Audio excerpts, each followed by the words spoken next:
Hey everyone, you're listening to The Momentum Project, where Rui Castillo and I, George Berger, discuss strategies to achieve momentum in finance, startups, venture capital, and always contrasting the US with emerging markets and highlighting those differences in order to give you a complete picture of what's going on in the world. If you like discussions on markets, startup ideas, and business trends, you will enjoy the show and hopefully get a ton of value from it. 3, 2, 1, 0. All engine running. All right, Rui, so tell me, what are your goals? You just mentioned that your English is not good enough for this podcast. I totally disagree. I think that you're like fluent English speaker, and I think your voice is very good as well. So I completely disagree. But anyways, what are your goals moving forward in this next year, 2023? Thanks for your support, George. But I definitely need to improve my English. So I also want to apologize to our listeners and thank them for their patience. One of my goals is definitely to how fluent I am in English. Yeah, probably everyone knows that if you learn a second language, the best way to keep improving at it is like just keep talking, keep reading books. Like it's like using your muscles, right? If you stop moving around, if you stay at your bed all day or at the sofa, I mean, after a few months and years, it will be difficult for you to move, right? It's the same with your tongue and different language. But definitely one of my main goals next year is to improve my English, especially like at conversation level. So yeah, it's going to be interesting to compare our first episodes to the ones that we will record at the end of 2023. So yeah, stay tuned, guys, just to see how this Mexican guy tries to bring its English to an upper level. Yeah, it is a bit funny that we are doing a podcast in English and neither you nor I are native English speakers, but I feel like English is the language of the internet. Like, I think that there's no other language that is more important than English. And I was thinking about like some of the big advantages, like big skills that I have. Like, what skill is most important from what I have? And I feel like there's like a lot of skills that I can choose from. Like, I think I'm like top 10% in a lot of different things, like in marketing, paid ads, paid customer acquisition, strategy, opportunity identification, etc. So I think that there are like a lot of things that I'm pretty good at. Yes. But honestly, like from all these different things, I think that maybe English is like the most important skill that I actually have. Like, which is like so banal, right? Because there are how many English speakers, native English speakers, like 300 native English speakers in the world. Yeah. But yeah, I do think that me being a fluent English speaker has probably had the biggest impact on my life and also on my career as an entrepreneur, like on my path as an entrepreneur, because I think just my information diet is basically all in English. Everything I've learned about startups has just been content in English. Like there's a YouTube playlist from Y Combinator, how to build a startup, or how to start a startup, I think it was called, which was this lecture series that Y Combinator gave at Stanford University. And I think if I would not be a fluent English speaker, I would have probably never listened to that. And I think that had like a huge impact on just my attitude towards life and just like understanding startups. Yeah. So without English, that would have never happened. And then also just all my sort of my information diet on Twitter is also all English. And obviously access to venture capital, all the money that I've raised for my company would have probably never been possible without speaking English, obviously. Like, because all my investors, I would say the first $250,000 that we raised for the company was from US investors, or at least, and some UK investors as well. So, but English speaking investors. So just thinking about the most important skills that you could have in, the digital economy and the internet economy, I think probably having a high level of English is probably number one. Like, I think that you need to be a fluent English speaker nowadays. And it just multiplies your opportunities drastically. Like, I think it's something It sounds weird because, it's not even considered a skill for, the 300 million native English speakers. They don't think, oh, speaking English is a skill. It's just their default, like their default point of departure. But for everyone else, I think English is super important. And then, we could go into like a long discussion about what other skills are important. But something, I'll place English skills or having a good enough level of English with, like digital or technology skills, like being able to use an iPhone, using a smartphone, using a computer. I think those two are really important. But I totally agree with you. You can still be successful within certain languages. I mean, considering that you want to get to a pretty large audience, maybe the 2 or 3 other languages that have that potential are, of course, Mandarin or Chinese. For example, Brazil has, I don't know, more than 200 million people as a population. So I know that there are like really strong influencers, for example, in Brazil. And obviously Spanish. Right? Yeah, and Spanish is also a large one. But I think that the only universal language right now in terms of the internet and the digital economy is English. And that's why we are doing it in English. Even if our target is like, entrepreneurs and business people in Latin America, in Spanish. And in the US as well. I think like just globally to some extent. Yeah. Definitely. Yeah. So George, today. But one other thing, before we go on, because one other interesting thing that you just mentioned is literacy, which I think that might actually even beat English as a skill, because just thinking about literacy, because I mean, that was the big step function that basically catapulted Europe into enlightenment, was the printing press, right? And like the spread of literacy, like more and more people learning to read. Like basically in like 600 years ago, Gutenberg, when was the Gutenberg press? Like, so I think it's 15th century or 16th century. Yeah, I think somewhere in the 1400s, 1500s. Yeah, but basically like, I mean, there in like 600 years ago, basically there was a big divide between people that could read and write and people that could not read and write. That was like the differentiator, basically. That was like literacy was the skill that would set you apart from everyone else. And you just 15th century. Yeah, exactly. 1436. Exactly. And you just mentioned literacy. So I think now it's digital literacy, right? Like what awesome. You just mentioned, like how to use like an iPhone. And why is it so important, digital literacy? I think because digital literacy begets more skills. Like if you already know how to use a computer, for example, you can then use that to learn more skills. And then you can use those skills to learn more skills. Like if you know how to use a computer, if you know how to search something on Google, that's digital literacy, right? Being able to access information, evaluate information, and just like basically improve your decision-making process because of that digital literacy.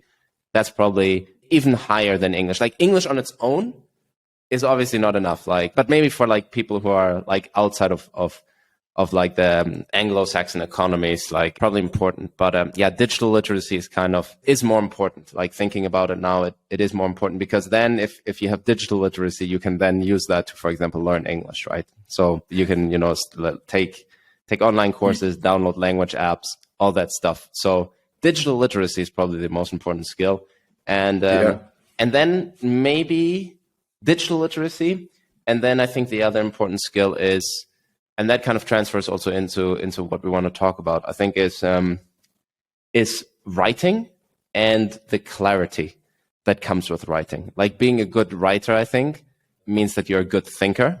And I think if you're a good thinker, you have, clarity of thought is basically the other big differentiator here, because I think nowadays with so much information available to us and this just flood of media and this constant exposure, I think the winners are the ones that just have clarity of thought.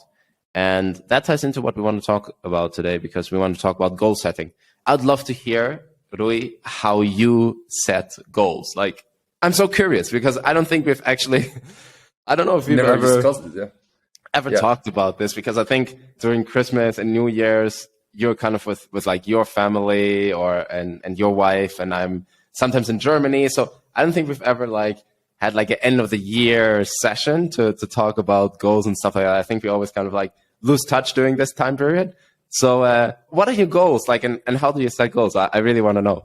This is probably one of my favorite topics, George. And I think it's, crucial to be able to achieve what you want in life, to be constantly setting goals and having, short, medium, and long-term objectives. I think it's crucial. And probably lots of times you don't get to them, or, the middle of the way that you change them, or you realize that what you really wanted was something different. But I always remember this story from one of my business administration teachers back at college. He mentioned this case study about the difference in children performance at school when they knew what was their desire to be as a profession when they were adults, right? So, you ask some children or a child, hey, what do you want to be when you're a grown-up? I want to be, I don't know, an astronaut or a policeman or something like that, right? And the interesting thing was that all those really young children that had some sort of vision, some sort of objective of what I want to be when I'm a grown-up, perform much better than those who didn't have like an answer or any clear, goal or just like, I want to be like, a doctor.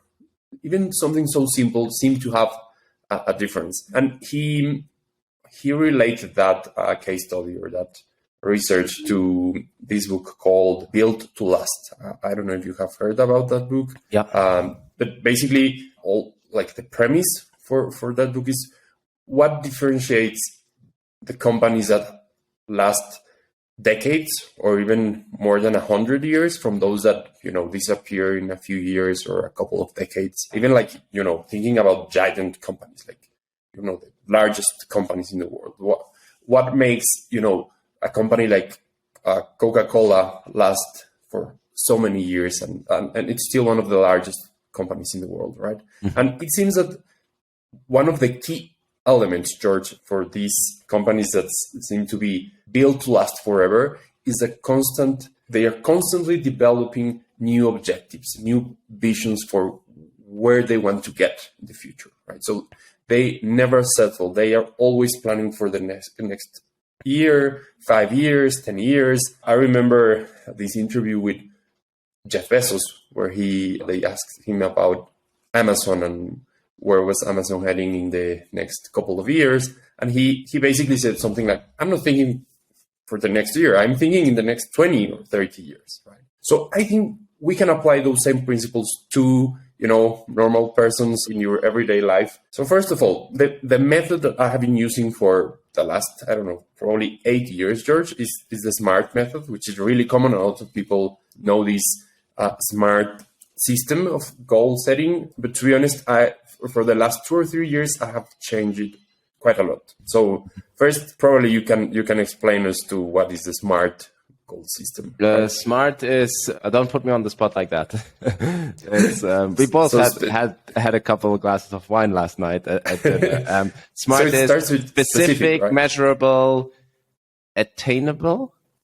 Yes. Realistic. No. Yeah, it can be realistic or relevant. Relevant. Okay. Yeah. Relevant and time bound. Perfect. Yeah. So you got it perfectly. So basically this, a system of setting goals states that if you are too broad in your goals, you will never achieve them. So if you just say, okay, I want to be a more healthier person in 2023, there is a really high chance that you will not be a healthier person because what does that mean, right? So that means that you want to lose weight. Does that mean that you want to, increase your muscle strength, lower your, cholesterol levels? So you need to be specific about Yeah, like what does that mean, right? Get to 75 kilos or something like that. Yeah. So of course that means that it has to be also measurable so that you can compare it and you can measure progress, right? Attainable. So probably right now, George, making some research from the SMART points, the most controversial one right now, it's the attainable one. Because we will see in a few minutes that some of the most modern or recent goal setting systems are pushing people for being much more aggressive in how they set like the intensity or how obtainable are them, right? Yeah. So we will. Yeah, I think attainable is the one that like basically kind of can limit you quite a bit, right? Yes. Because it's like you're like thinking, like what's realistic? What can I really attain? And it kind of keeps you from potentially pushing the boundaries a little bit, and also might keep you from thinking outside the box, right? Because Definitely. I think, especially nowadays, obviously there are so many ways to achieve exponential goals and just have, immense scale. It's difficult to achieve, but it's possible, right? Like a lot of people have, a lot of companies, a lot of entrepreneurs achieve goals that seem completely unrealistic, not attainable necessarily, but we live in a different time, right? Like when was the smart framework developed? Do you know? No, actually, I don't know. Let me just research it here. Yeah, that would be interesting. That would be interesting to know if it was like developed before the internet. Because I think then it's pretty clear that it does have certain limits. I mean, generally, I think it's good. Like definitely the measurable goal setting, I think is and like making it specific. That's obviously like a huge advantage, or not advantage. It's just like I think a very, very important thing to do, right? As you had already pointed out. So what's the year? According to Google, it was created in 1981. It was developed by George Doran, Arthur Miller, and James Cunningham, right? Yeah. Before the internet. There is smart I can see way to write management goals. Yeah, like basically before the internet economy. So I think that it makes completely sense that the attainable aspect of smart goal setting is the one that's being criticized. So what are some of the other frameworks that are now like challenging this? So one which is pretty recent, and it's somehow you hear it from people like Tim Ferriss and some of these like entrepreneurship or personal development gurus, is the BHAG, which basically means big, hairy, audacious goals, right? Okay. So basically this method, let me read you a little bit about it. It's going like the other way around. So the SMART program or goal setting system, when they talk about achievable, it's like, hey, if you put yourself goals which are too high, you will lose motivation because it's like, hey, this is impossible, right? And they that have that criteria. Like if you have a manager, an entrepreneur, business person, any kind of person, and they set a goal which is almost impossible to get, they will quite quickly lose motivation and stop working for it, right? Mm-hmm. And the big, hairy, audacious goals basically goes 180 degrees the other way, right? So basically they describe this as massive goals that are compelling, long-term, and intriguing enough to inspire employees of an organization to take action, right? So these goals involve an emotional component that pulls people kind of out of a slump and drives a purpose for the company or the organization or family. All of these could apply even for a couple, right? And all of these while they are achieving something major. So this reminds me a little bit about this idea of having a vision, like a purpose, right? So the BHAG model has 4 broad categories. The first one is the role model. So you must seek to follow a successful model or a well-known company working in a similar niche. Or this could apply for an entrepreneur, or maybe if you're an artist or I don't know, any whatever you do, you should look for someone who is some sort of role model and try to learn as much as possible from that role model, right? The second broad category is the common enemy. So this idea tells you that you should focus on overtaking your competitors, right? The third one is targeting. You set the target you want to achieve. Really similar to the being specific, like just target it. Yeah. And the fourth one is internal transformation, which basically is be competitive by like revitalizing your people and business. So it reminds me, like all these stories or records about, great generals, Alexander the Great, Napoleon, about how they achieved these victories in the battlefield, bringing morale up and like making all soldiers and the army believe that they could achieve something great, right? So yeah, those are the four basic frames that the BHAG. Let me ask you something. Yeah. Given the current economic environment, right? Like we're going into a recession in 2023. It's going to look pretty grim, I think. What framework do you think, like from those two, SMART or BHAG, the big, hairy, audacious goal? Which one do you think is better? Considering, like, because I think I have an opinion on this, obviously, that's why I'm asking. But what do you think, given the current economic environment and going into a recession, which do you think that plays an important role in defining like the goal setting system? Yeah, I think this is a great question, George, and one that could take us, long hours discussing, but probably I'll go with the second one, with the big, hairy, audacious goals. Really? Why? Okay, yes, go for it. Yes. So let's think from the entrepreneur point of view. Like if you are living challenging time, this is a survival mode moment.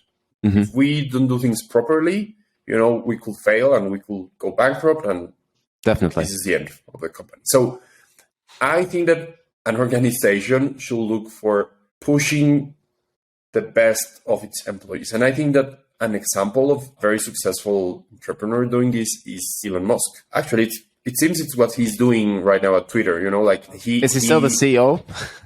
I don't know. I don't know what happened after the. he's lost the poll, right? Like everyone is asking him to step down now. I don't know. I think that Elon Musk seems to be in a lot of trouble. Like Twitter seems to be in a world of trouble right now. Definitely, I totally agree. But let's remember that he did the same thing with Tesla. He began as Tesla's CEO back in I think it was 2009 or 2008, right at the worst financial crisis, in the last 50 years or 70 years. And he basically, I made some research about this. He decided to put everything like on survival mode. Like you need to work 16 hours. Like he literally says that, for 3 or 4 years in Tesla, it was like the most painful, like that's the word he uses. It was the most painful time of our life. It was painful to bring Tesla out of. So what I think you need in really tough times is anything that helps you and pushes you to give the best of your team and of course yourself. So I think that goes more with the BHAG. I think it's so difficult, system. Right? Because you have to consolidate that with also having focus. Of course. Like often in times where there's capital scarcity, you kind of have to focus. You have to, I think also to some extent, infuse your financial planning with realism. And, I think that can sometimes make achieving these big audacious goals a little bit more tricky, and you kind of want to be more realistic maybe. I don't know, that's how I sometimes feel at least right now. I think that's maybe a better way to approach it. At the same time, so what I like about, I actually follow smart goal setting without thinking about, I'm doing smart goal setting, but I'm doing I have my goals in different categories, and they're all specific goals. I develop the systems around how to achieve those goals, etc. I basically follow that. I prefer setting kind of attainable goals. They also have to be kind of realistic. But what I do like about the big, hairy, audacious goals is that it kind of makes you think a little bit outside the box. That's what I like about it. And it might actually kind of push you on reevaluating what could be possible and just saying, hey, what can we do instead of, going to $2 million in annual revenue? What are we going to do to get to, $20 million? And it's just as a thought experiment. I think it's very, very interesting because it can expose different strategies that you might want to pursue, right? You can kind of, because if you're setting SMART goals, you're going to go for the safe strategies. And if you go for the safe strategies, you're going to have the outcomes that you're planning for, right? If you say and there's probably a high probability that you're going to achieve those. implementing the strategies that you know are going to achieve the attainable goals. With the big, hairy, audacious goals, I think you can say, I'm going to try to pursue a certain strategy that has a low probability in achieving its goal, you know, but at the same time, it might have an exponential outcome. That's so I think that's the advantage of having these like big, hairy, audacious goals. It's that you can basically give it a shot to try to pursue this audacious goal and pursue this audacious outcome. But at the same time, you need to balance that with capital efficiency. So like, I think that's what you essentially have to do, right? So you have to maybe like give it a shot, try to implement some kind of strategy that's going to lead to an exponential outcome. But at the same time, given the current environment, you still have to do it in a kind of like careful way. And I do think that there are actually strategies that can achieve these exponential outcomes, but they're lower probability, basically. Yes. So it's not, I think that maybe the right way to do this is to use both systems and implement like parallel strategies. It's kind of like, you know, I'm going to allocate the majority of my chips into these like safe strategies, and I'm going to play it safe because that's going to generate an outcome where there's like relatively high probability that I'm going to achieve this outcome. But I'm also going to make this one bet that is going to have the potential for an exponential outcome. So I think that you basically place different bets according to like completely different frameworks to some extent. That's maybe how I would approach it. I think that will be a really wise way to try to survive in a recession or not get us hurt. More than survive, right? It's like basically it's like surviving and at the same time thriving. You know, like that's kind of the whole point here. Like it's okay, like I'm implementing certain strategies that are going to lead to survival, and then the other strategy that I'm going to pursue is the one that has an exponential outcome, like potentially an exponential outcome, but it's low probability. But I'm still going to try it. Yeah, that's kind of like it's kind of like the way you also have a diversified portfolio. You kind of have like a slightly diversified strategy approach. Yes. Where, you know, like 4 of the things you do, high probability, and you know what you're going to get. And then there's this one strategy where, you know, you're just going to shoot for the moon and maybe you'll land. Yes. Kind of. Maybe you have heard this, I don't know if it's from the Little Prince, but it's something like this phrase or quote, like, you should always shoot for the stars. Even if you don't get at the stars, you will fall to the moon. Yeah. So I think that a lot of people that are promoting the big, hairy, audacious goals, what I think is that even if you don't get to that big, you know, hairy, audacious goal, you will probably fall into something really good. Yeah. Interesting. So yeah, I think it's. But let me talk to you about a third way of setting goals, which I think is really interesting. And I think this one could be really useful for those companies and, you know, any person that really doesn't have like a very clear idea of what they want to achieve. So this is the backward goals method or backward goals goal setting system. I've never heard of that one actually. Like I can imagine what it is, but I've never heard of it. Basically, it's exactly as its name says. So what you do is you plan in reverse, right? So you start with the end goal and then work out the way back from there, so you can develop a plan of action. One example I found on the internet was like, let's say if you have to write a blog, rather than focusing on your first paragraph, you will start with the conclusion, right? Then you build the rest of the blog and write the start at the end. Okay. So I think it's a little bit like, you know, thinking out of the box too, like slightly different. It's like it's I think it's more concrete than thinking outside of the box, because the same type of backward thinking, you can also do that, for example, in YouTube videos. And that's something Mr. Beast does. He basically sometimes starts with thinking about the thumbnail, which is normally, you know, in the process is technically the thing that you design at the end. Kind of, you know, you do the video, then you start thinking about the thumbnail, etc. But Mr. Beast, there's an interview where he actually talks about this, where he's sometimes thinking about, I want to do like a really great thumbnail, what is going to be the story behind the thumbnail?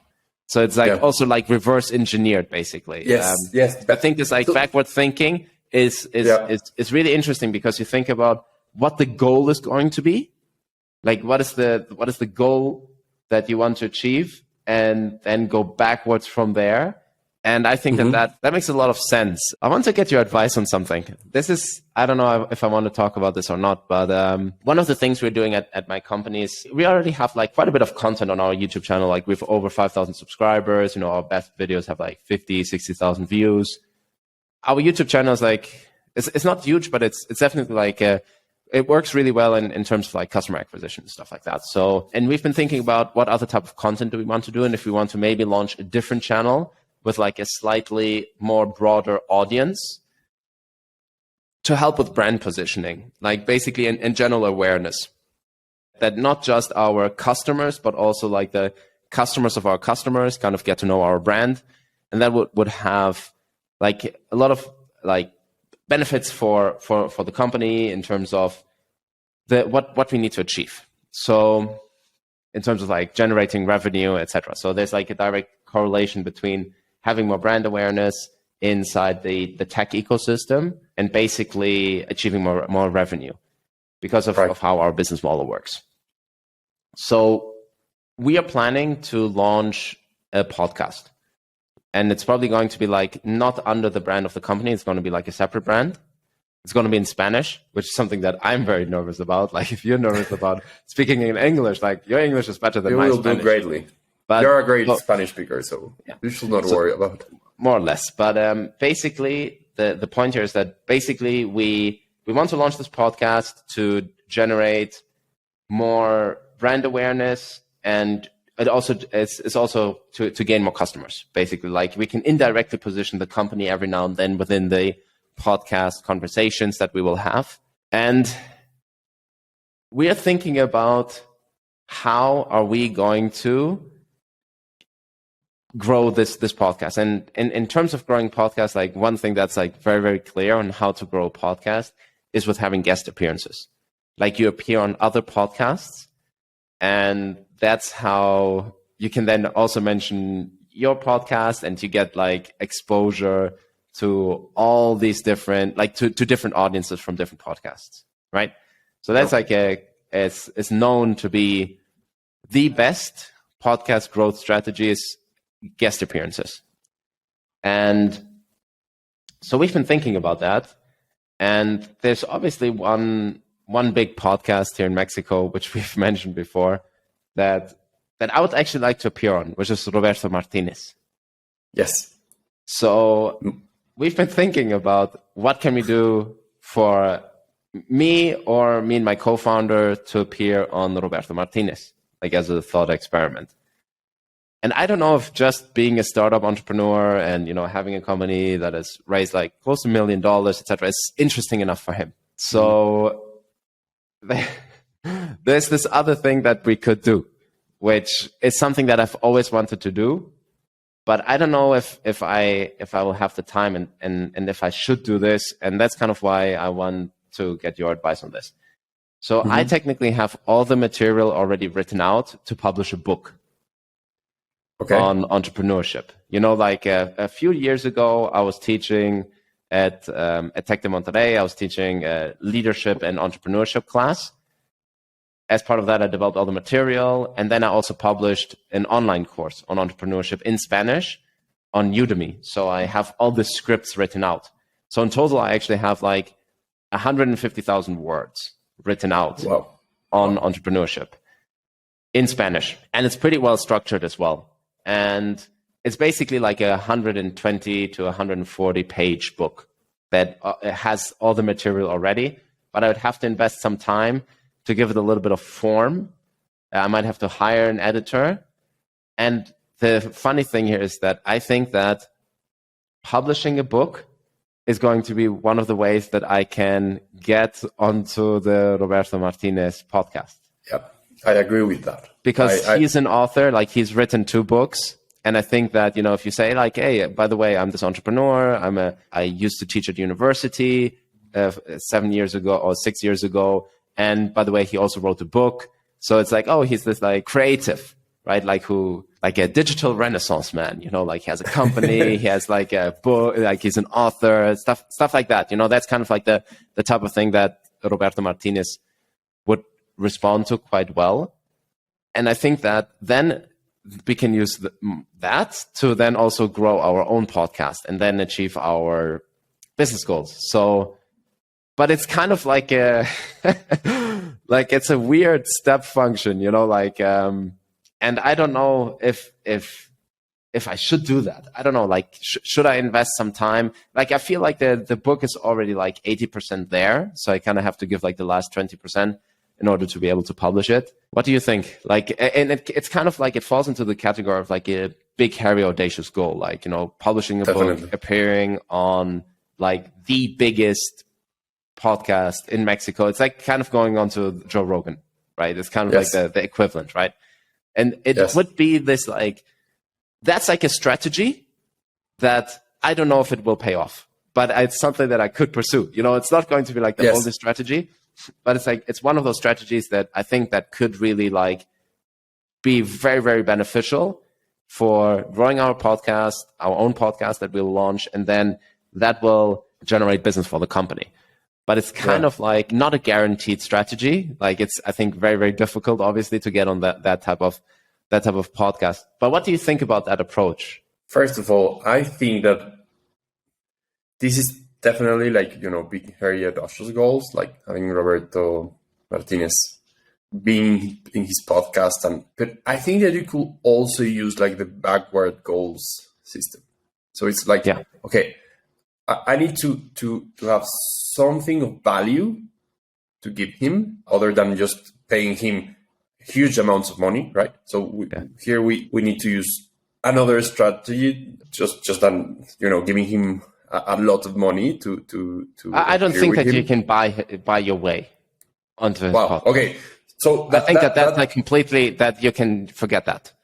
Like definitely, okay, so definitely not possible. No top that podcast makes it even does that.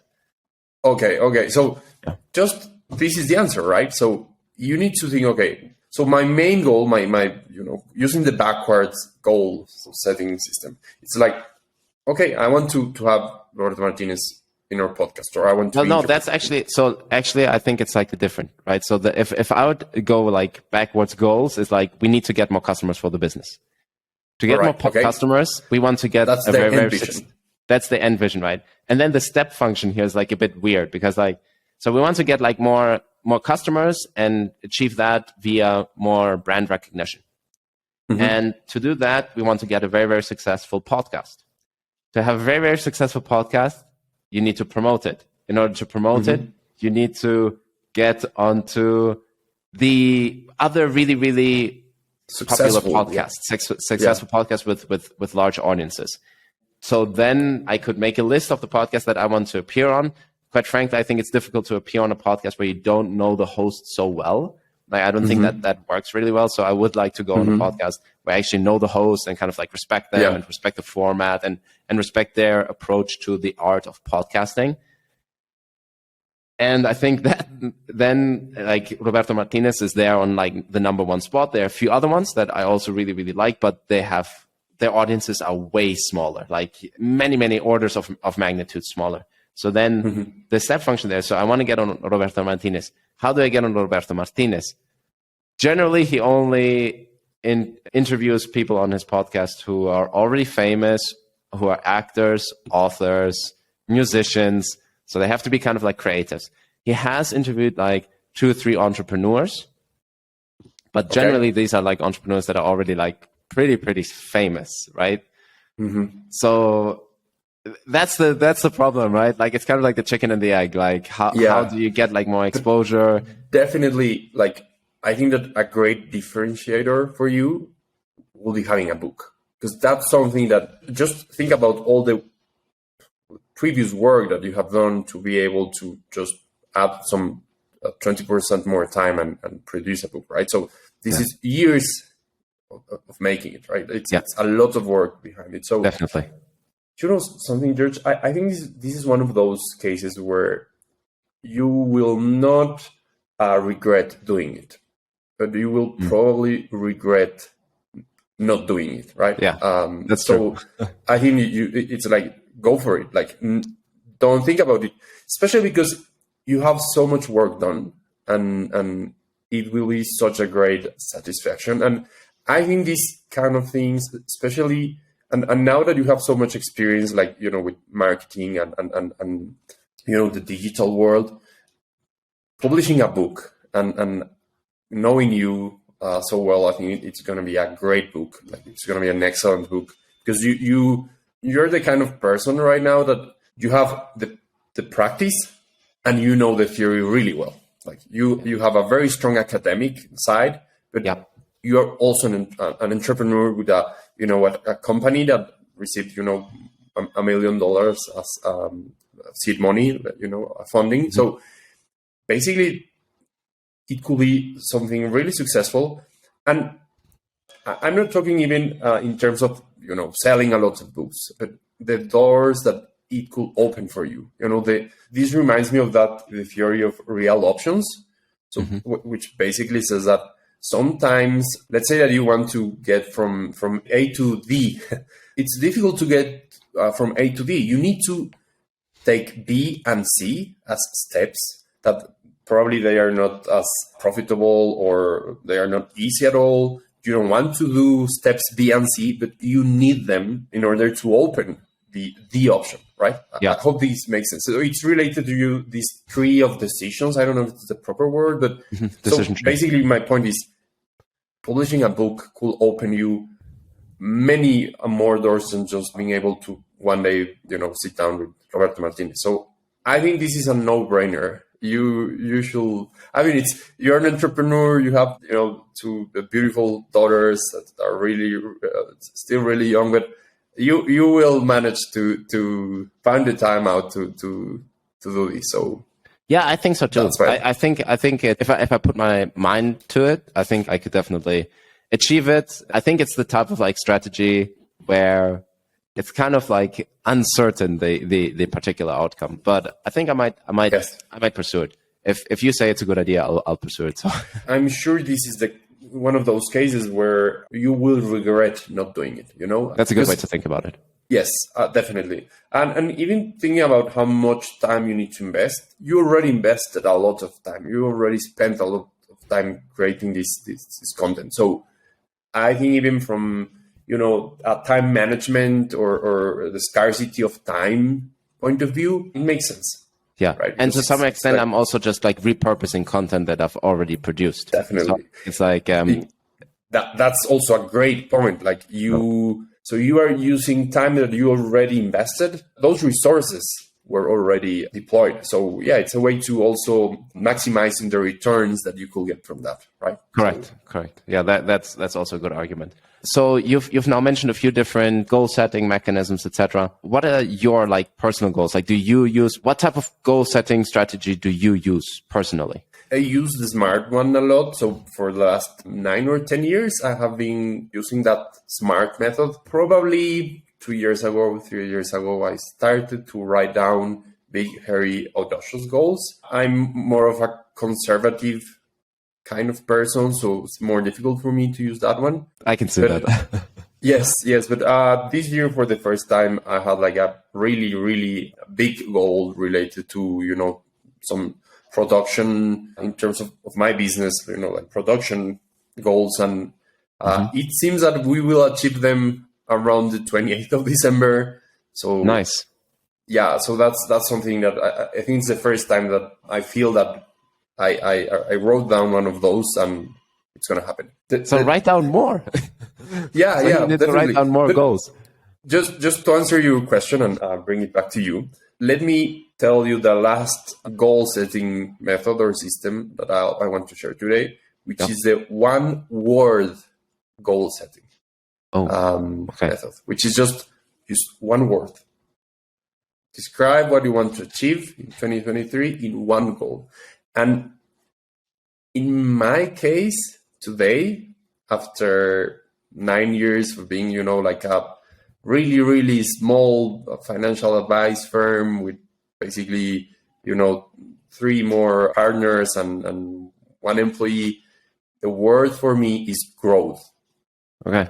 Growth in terms of revenue, growth in terms of the team that we are putting together. So that means having at least 2 more employees or 3 more employees next year, growing in terms of achieving the level of systems and technology that we need to go to the next level, right? So probably a year ago, I'll tell you, George, okay, I want to achieve, and of course, I have some very specific numbers and you need to have specific numbers as well. A lot of them are related to my health. Okay. Yeah, but just sharing that idea of one word goal setting, growth. That's the word for me going into 2023. What about you? Oh, if I would have to choose one word, it's going to be profitability. Beautiful. Yeah. That's unfortunately, given the current, not unfortunately, like given the current environment, I think we're going to try out a few different strategies. I do think that raising capital is I like assigning probabilities to certain things. I'm not going to say what I think are the probabilities of like different scenarios, but they're going to be different scenarios for my startup moving forward. And we're operating towards profitability because I think that there's like high level of uncertainty. So yeah, it will have to be profitability. The way I set goals, I think I've done this before and I always do a review, and it's definitely worth it. Like the last time we did goal setting at the company, we do goal setting every 6 months, and then we review on a monthly basis almost because we're a startup. So things are always changing. But the last time we really started like a big, almost spending a whole week on goal setting was December of last year. And then we basically moved forward and achieved 400% growth in terms of customers, so it was definitely and then you setting these goals, it starts with setting the goals, right? It's okay, how are we going to achieve, twice as much in half the time? That's kind of what we wanted to do, and it worked. So, but it obviously started with, setting that goal and then developing the system around achieving that goal. But then I also have different categories, like personal goals, etc. I'll talk about the categories in one moment. But one thing that I'm going to do this year is I'm going to print out my goals, and I'm going to print them and hang them in different places around the office, just so that we so that I'm reminded. Because something that can sometimes happen is that I go to my goals. Some of the goals are achieved because we're implementing the systems to achieve them, but and some of the goals we kind of forget about them, and then we go back and we're oh, what did we actually want to achieve? And we're oh, damn, we didn't manage to achieve this. Why? Because we didn't remind ourselves enough about this particular goal. Yeah. So one thing I'm going to do this year is definitely, we've already done this week of goal setting, but we're going to print out the goals, definitely. And we're going to put them in different places, because super, super important to keep reminding ourselves of the goals and the categories that I have. And I'm wondering if you do something else. So I have revenue goals for my company, fundraising, marketing, and brand positioning. But then I also have these company goals with different subcategories, etc. But then I also have personal financial goals. So yes. Maybe generating different revenue, income streams and stuff like that, revenue streams, having a certain savings rate, or having a certain amount of money that I want to save per month. But then it can also include something start investing into index funds with a certain percentage of my wealth, etc. Then I have concrete fitness goals, and I have a timeline of what I want to do. I first want to gain a little bit of weight over the next 3 months to build muscle mass, and then I want to go into keto diet starting sometime in April and go down to 75 kilos or something like that. Because last time I kind of did it the wrong way, where I went into keto diet and just lost so much weight really, really rapidly. And then it was really, really tough to build muscle. So now I'm going to have a specific muscle building phase for 3 or 4 months. And then I'm going to cut down a little bit on the carbs and stuff, and just get healthier. So fitness is one category, and I have specific, weight, I think ultimately weight is not that important. I think it's one way to measure your progress and see if but ultimately it's just about looking good for me. So weight is not that important. It's more like the amount of pull-ups that I can do. So I want to be able to do like 15 pull-ups, 50 push-ups, that type of stuff. So I have like very, very concrete fitness goals. And then I have one category, which is like happiness, adventure, and friendship. So it's like, putting goals on there. You're on there as well. Like, like having like, just like kind of like that category, like happiness, adventure, friendship includes things like, having regular morning walks with my dogs, because that makes me feel really, really good. Stuff like that. And then having like nice, calm dinners, or at least like having quality time with my kids is kind of like an important one as well. And then I also have like personal goals, which is more like personal stuff. So I'm not going to talk about that here, but like, so I have different categories where I set goals. Do you do the same? Do you do the same stuff? Yes, I think that you do more than me, but definitely I have some categories. One pretty big for me right now is the one related to learning skills. So something that I'll implement next year is choosing one skill per month. Nice. So it's related to the one word goal setting, which is okay. January, I'll start with, is it punctuality? Being on time? Punctuality, always? Yeah. Punctuality. So that's something that I struggle with. I can confirm that. Yeah, it's like not with clients. With my clients, I tend to be always on time. But apart from that, I always... I feel like you've gotten better. 5 minutes. I feel like you've gotten better. But and January... for this podcast, you've been very punctual. Yes, and that's one of the big words for me next year, like being on time, like, okay, punctuality, right? So for example, January, I'm starting with that one because it's something that I think I was pretty good back in college, at university, and, with time, and I don't know what happens that, you change and you start to be more lenient, and you give you more space, and that's something I don't like about me, so that's an example of something that it's going to be really strong for me. These 12 skills that I want to master in 2023. Something that my wife and I have been doing since probably 2 years or 3 years ago is also having like large cardboard, and we buy a few magazines, and we cut or we print some photos or anything graphic, visual, that allows us to use like, the one word goal setting with an image, with a photo or with a picture or something. And we hang that somewhere where every time we pass through it, it's like a reminder, like, okay, just to give you an example, I love to go to Peru next year. It's something that I want to do next year, either Peru or maybe Egypt. Egypt is a place that I have been dreaming to visit for lots of years. So I mean, it's not as profound or it's not too complex, but it works for me. And I love it.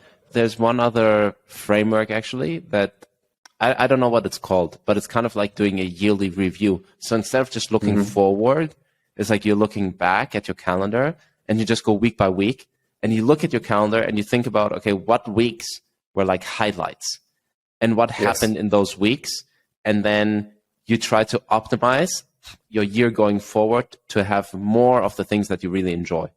And I think I heard that one from Tim Ferriss, actually. And I also really, it's like a completely different approach towards planning, because it's not just looking forward, it's actually doing a yearly review. And I think that that's actually also very, very valuable. I've done that like over the last few years, like semi-systematically, where I kind of like just think about what happened in each month, because I think that we are terrible at doing that, actually. Like, we're terrible at like reflecting on the year and actually like remembering also like what was happening in January. Like, how was I feeling in February? What was I doing in February? And I think that's a really interesting approach to basically go through, like, do a yearly review and think about, okay, identify what gave you the most joy. Yeah. And I love this. Yeah. And then like optimize to increase that joy going forward. Yes. So instead of just, doing planning, looking forward, it's kind of like you looking back. And I think that that's something that's, I think, a very, very interesting approach, as well as sort of like optimizing for happiness to some extent. Because I think ultimately sometimes we're like a little bit disconnected. Like we don't really know what gives us joy, and we actually have to think about, okay, what did I actually enjoy this year, and then try to get more of that. And I think that that's going to be something I'm going to do again. And I also highly recommend that, to just do a yearly review, use that yearly review to also start planning your year going forward, especially if you want to optimize for just being content and being happy. Wow. So that's Yeah. This is such a great way to finish today's episode, George. And just bringing your point up, I think that it's the first time I think about what you just said about like reviewing your year in that way. I think it's an awesome idea. But maybe the only thing that I was doing, kind of, like at the end of the year, I always like to check my Instagram stories. So, your Instagram stories get like saved, so you can like rewatch them. And it's the way that I kind of remember what happened through the year. Yeah. But it just like, it was the only thing I was doing. But now I can use that tool, technology, to remember like events, specific moments, places, and write it down. Like, okay, what happened in 2022 and what I learned, what I didn't like, what I want to kind of live again. So I love this piece of advice that you gave. So exactly, because it's so easy to just get caught up in the grind, and then you kind of like forget to actually kind of like optimize for maybe just happiness. So awesome. Really like this episode, Rui. And yes, thank you, George. I don't know if we're going to talk again, so I'm just going to wish you Merry Christmas. I think we're probably going to be in touch after Christmas, like in a week, probably before New Year's. We might meet up. I don't know. Yep. Anyways, it was fantastic talking to you today, Rui. I feel like we did really well, considering that we had, like, you and I basically shared a bottle of wine yesterday. So I think that we did pretty well. Yes. And it's really early as well. So like we started earlier than usual. So I think we did really, really well. And also, like, I don't think that you drink. I never drink alcohol, ever. I think you drink slightly more. Like, I never drink alcohol ever. So I don't drink. I think that, especially during the week, like, I think that this might have been like the first time I consumed wine or even a beer during the week. I never do that. So I think that we did really, really well. I'm quite proud of us. We did well, Rui. Maybe we need to hang out more and have some more wine. Maybe we should do one episode whilst drinking wine eventually. Yes. I think that's also an option. Gonna be a good one for 2023. George, thank you so much, and also wish you a Merry Christmas. And I'll see you before the end of the year. So yeah, for sure. See you soon. See you, Rui. Bye bye. See you. Bye, everyone. Bye. Goodbye. Bye.